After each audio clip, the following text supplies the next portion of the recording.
Some folks got a strange idea of entertainment.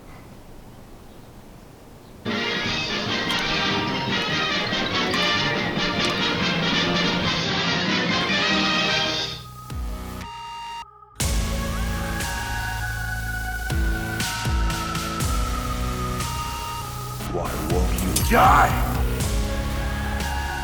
Did you know that a young boy drowned the year before those two others were killed? The counselors weren't paying any attention. They were making love while that young boy drowned.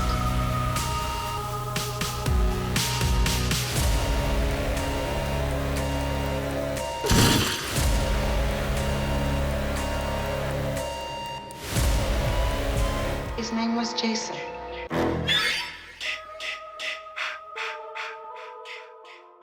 Friday the 13th, Party Time Edition, activate! After Part 5's holy shit, I need a shower feel, Tom McLoughlin takes directing reins and just turns this motherfucker around and heads straight in towards sweet, delicious silliness. The paintball scene admittedly almost goes too far, and I'm definitely not a fan of the 3-for-1 kill. If they wanted the highest body count yet, that's fine, but this is a pretty cheap way to get there. However, that little discrepancy is also they don't actually get the highest. I guess it's the highest Jason body. It doesn't matter. However, that little discrepancy aside, this movie's a fucking blast. The jokes work really well, even in the extra scenes. The gags are all basically the same mix of dark and sophomoric humor from Part 4, amped up about 3 times and with some added playfulness for flavor. There's something very innocent about Tom McLaughlin's direction as well, even though this has a ton of really gruesome murders, which of course, as usual, were cut down relatively significantly by the MPAA. This all works thanks in part to McLoughlin knowing how to mix comedy and horror, but also on account of the fact that we start with the Big Galook being raised by lightning and pulling a James Bond. Look, we're in the 6th installment. This is a ridiculous campfire tale come to life, and the producers know it, and you know it, so fuck it. Let's have some fun. Having actual children in harm's way gives the action a bit more urgency this time. This is actually the only film in the franchise to feature a bunch of children, which is weird. You'd think, the whole thing with Friday the 13th is it's, horror at camp. And this is the only time that there's really camp. Oddly enough, the one that is the most campy at this. It doesn't, whatever. The kids are used to great effect. These two fuckers have my absolute, favorite line in the franchise. So, what were you gonna be when you grew up? I also love this little girl who, in the deleted scenes, gets a little bit of extra God talk time, and she is adorable and great. And I really wish they'd left in her little thank you to God, because it's really good. And just a great punchline to that character. If there's an issue, it's that Jason Lives really does not give a shit about its counselors beyond their use as an objective for our main characters to rescue and for Jason to kill. They're fun, and they get some good deaths, especially the straight-up iconic RV scene, but they really aren't given much time to develop, nor am I sure there's much to develop beyond their surprisingly sweet dedication to those kids. In keeping with the franchise's bucking of expectations, all of these future corpses are super likable, and it's a bit sad to see them go. But also fucking awesome, so it evens out.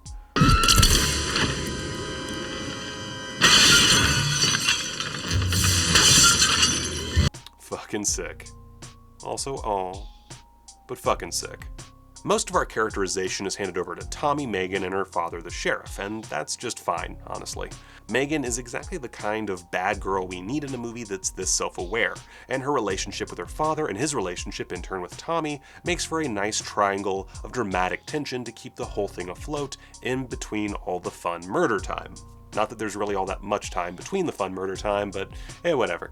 Megan is one of my favorite final girls in the franchise, even if she doesn't really fit the mold 100%.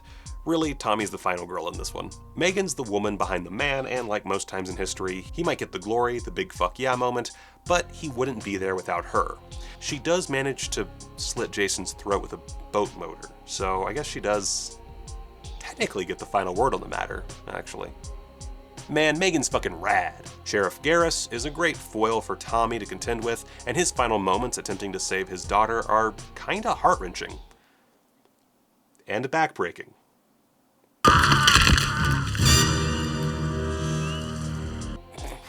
Tommy is perhaps the weakest of our central trio and exhibits none of his previous incarnations' characteristics. Better do as she says, because wherever the red dot goes, you bang. He's a bland hero who just needs some people to believe him so he can take out Jason, whom he brought back from the dead, but you know, we all deserve a mulligan the first time we bring back an immortal killer from the grave. Come on! Tom Matthews is great in the role and gets across his single-minded purpose and bemusement at Megan's extremely forward nature really well. Also, I'm just gonna point this out there, he's totally just young crazy Ralph, right? Death curse! Jason-wise, CJ Graham takes on the role here, and honestly, he's one of the weaker Jasons for me. I think he just doesn't have quite the same physicality as Ted White or Richard Brooker, and oddly enough, looks kinda small for the role. That said, he's still a great Jason. Please, don't send me anthrax or whatever, CJ Graham fans. I know, he's great. I'm not saying he's bad. We Friday fans are lucky in that so far we've had very good Jasons. We've never had a bad Jason, okay? There's no such thing as a bad Jason performer. Stay the fuck away from me, you fucking crazy weirdos. The one other minor issue I have here, and actually the only issue that actually sticks out for me, like I mentioned the counselors, but that's not really a negative or anything, it's just something that maybe could have been done better. But the one thing that is a bit distracting is the blood. It looks like strawberry jam. And look, I enjoy a good bit of strawberry jam when I'm eating my scones. I enjoy some strawberry jam with my scones. However, I do not want it as my blood. Blood is blood, strawberry jam is strawberry jam, okay? Never shall the two meet. And yeah, I get kind of salty about that, but that's really about it. I wanna rock! Yeah! Woo! Jason Lives is 100% the party movie of the franchise. An argument could be made for Jason X in that department, but I'd put my hat in the ring for this bad boy any day of the week. It's just a fun ride that puts Jason exactly where he needs to be in Crystal Lake. Sorry, Lake Forest Green, whatever. While some might argue that Jason Lives is the best of the franchise, sure, I guess. I disagree, but only in the sense that I personally prefer Part 4. However, I will definitely stand with the Sixaholics and agree that it is by far the most out-and-out entertaining film. As such, that's really what makes it unique. Beyond Zombie Jason and the official end of the Tommy Jarvis trilogy and that rockin' Alice Cooper soundtrack, yeah, it's simple as that. It's easy, digestible fun for the whole demented family, and fucking rocks out, man. This is great. I remember you said to do that. Now for extras, let's get the old box. Look at I have the saddest, look at that. Oh, bicep, oh God. Oh, I missed the gym. Let's see here. Jason Lives. Oh, my weak arms. Oh, jeez. Oh. All right, Friday the 13th, Part 6, Jason Lives, does not have a disc inside because I forgot to take it out of the Blu-ray player, but just imagine there's a disc there and it looks like all the other discs. Anyway, this gives us ample time to see the new modus operandi for this set, which is if we don't have a really good cover for the alternate cover, we'll just put a screenshot in there. So there's that. That's what you get. So that's cool. It doesn't matter though. The Jason Lives poster artwork is fucking rad as hell. So that is a-okay by me. I'm not really butthurt by that at all. For the new stuff, we actually get 2 new audio commentaries, but it only lists one on the back, which, you know, par for the course. Everything else is old, but this is a pretty good package. We get 4 commentaries. Let me repeat that. 4 fucking commentaries. 2 new, 2 old. So on the new front, the first one is, and these are both, of course, you know, through like Zoom or whatever. Actually, the second one might not be. I didn't get anything definitive from skimming through. I didn't actually listen to any of these in total because I don't have the time.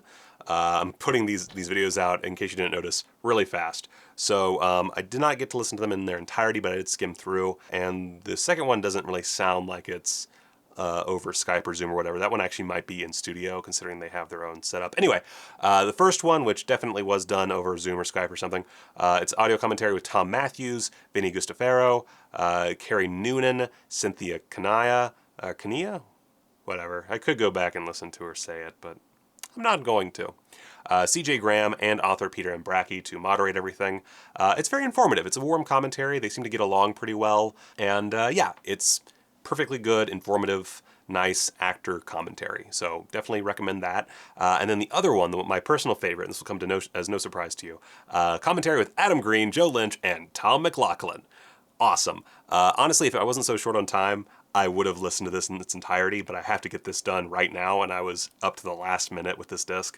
McLaughlin is one of my favorite directors to just listen to as far as like the Friday Boys go. And of course, Green and Lynch are always just a ton of fun. The three of them seem to have a pretty good time. They talk filmmaking, censorship, Frankenstein, the current state of slasher flicks, the perception of the genre, and just, the usual technical and storytelling stuff.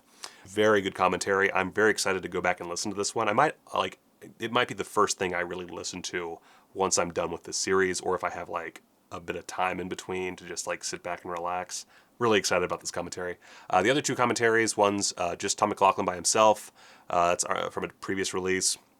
And he goes into a lot of both technical filmmaking and storytelling tidbits that really gets you into McLaughlin's brain. The other one is McLaughlin with actor Vincent Guastafaro and, I think I fucked his name up the first time. Vincent Guastafaro. Or Guastafaro. Again, I'm not going to check because I'm an asshole. This, for you newbies, I hate to break it to you, but them's the breaks. And editor Bruce Green. I'm not sure how much overlap there is between the two archive commentaries, since McLaughlin is kind of the driving force behind each. But based on my skimming, it's another solid commentary that maybe relies a bit more on pointing out the obvious than others, but that's about it as far as criticisms I could glean from just listening to it for like 10 minutes. It does help that, again, McLaughlin is very pleasant to listen to. Okay, beyond that, of course, all this is archive. We get Lost Tales from Camp Blood Part 6, in which big man chase one-eye boy through woods, and Michael go sleep. This is the last one. I don't know what we were supposed to gain from this series. It's very, very pointless. Jason never shows up. I kind of hate myself for watching them. Good job on the filmmakers for getting better at it throughout, I guess, but it just doesn't seem to really do anything at all. So not a big fan of that. The Crystal Lake, speaking of things I'm not a big fan of, the Crystal Lake Massacres Revisited Part 3 is 9 minutes. Again, more of the same. As I said before, if you like it, you'll like it. That's how it is. Jason Lives, the making of Friday the 13th Part 6 is 13 minutes, just behind the scenes. They give us a lot of information, as much as they can in 13 minutes. So that's, pretty much mandatory viewing if you love these movies and enjoy special features. I'm pretty sure everything they talk about it was gone over in Crystal Lake Memories, but this one's 13 minutes. So Meeting Mr. Voorhees is a little over 2 minutes. It's about 2 minutes 40-something seconds. And that one's alternate ending storyboards. Basically, they got the guy that played the Gravedigger dude in the movie to voice his character for this unfilmed scene that McLaughlin wanted to tag at the end of his version. This never happened. And basically, the idea was that it would introduce Jason's dad. And interesting. I like their approach to this quite a bit. Very quick, simple. I kind of would have liked to have seen it in the movie. I don't know that I need Jason's dad to show up in the films, but knowing this series, they would have just abandoned the idea immediately afterward anyway, so would have been a fun thing to think about, I guess. Let's see, then slashed scenes, that's 6 minutes. These cuts are less egregious than previous cuts. There's still, added gore. It includes little things like the cop's head getting crushed and it kind of explodes a little bit. Not explodes, like pieces start to out. The sheriff's back breaking goes on a little bit longer. The knife in the head goes on a little longer. Basically, all the kills are a little bit longer and just cut down a bit. There's a few, the paintball deaths are trimmed quite a bit. I don't really understand why, other than it was gore and that was the 80s.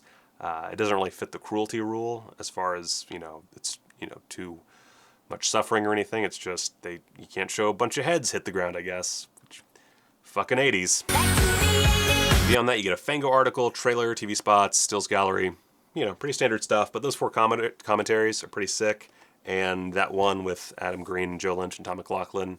Mwah, I cannot wait. I'm so excited. I'm gonna light some candles and draw a bath and just have myself a good time, yeah. Anyway, if you want more Tommy, or Rick the Dick for that matter, check out Never Hike in the Snow. It's the prequel to Never Hike Alone, and it's pretty good. You know, it's a little, it's unfortunate. It's basically part one of several episodes, and it did not get to go to the second episode, but it's still a very well made short, and you get both of them returning as their characters, and that's pretty cool, man. Next time, things start going downhill, but hey, at least it gets hotter. Go watch a movie.